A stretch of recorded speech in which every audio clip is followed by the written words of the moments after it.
Nearly 3 months after a fire at their high-rise, residents move back home. Good evening, I'm Paula Toti. I'm Rob BRAUN. For nearly 3 months, 165 people have had to stay in hotels so repairs could be made. Now, as Larry Davis tells us live from Covington, they got to unpack their bags for good today. Larry. Hi, Paula. Well, the February 22nd fire here sent smoke throughout the Golden Tower complex here on 11th Street in Covington, and they were put up in hotels, but there were a lot of smiles as many of them returned home today. It was move-in day at the Golden Tower Apartments. Bags were stacked in the corner of the lobby.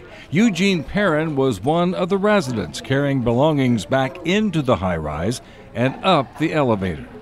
It feels good to get back home. Now I can cook, know how to eat out the restaurants every day. Perrin was one of the many people, some elderly and disabled, who had to grab what they could on February 22nd and evacuate the 16-story high-rise. The electrical fire started in the basement. There was a lot of smoke and repairs had to be made to the building. When the fire broke out, Perrin left a lot of things behind, including this now warm beer. It's flat there. While most of the apartment was as he left it, Perrin says he has a lot of work to do. Get in here on the kitchen to get, because the refrigerator, they turn it off and it's nasty in there. It's basically cleaning back up again. All-day job?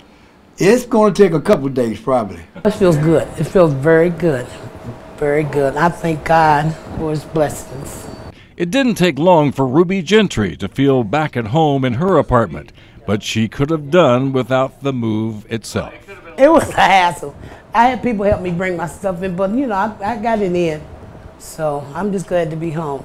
Many will never forget the scary scene the day the fire broke out, residents being evacuated and firefighters rushing to the scene. Very chaotic. You got a lot of elderly residents here. You have a lot of people in wheelchairs, walkers, you know, that sort of thing. But today, many people at the Golden Tower will echo Giovanni Fori's sentiments. Home sweet home. Just good to be back home, Paula. And while we were here today, maintenance people were still doing some touch-up work inside the apartments, also in the hallways. But all in all, it was just a matter of unpacking and getting reacquainted with their surroundings after nearly 3 months away from home. Live in Covington, Larry Davis, Local 12 News. Paula, back to you.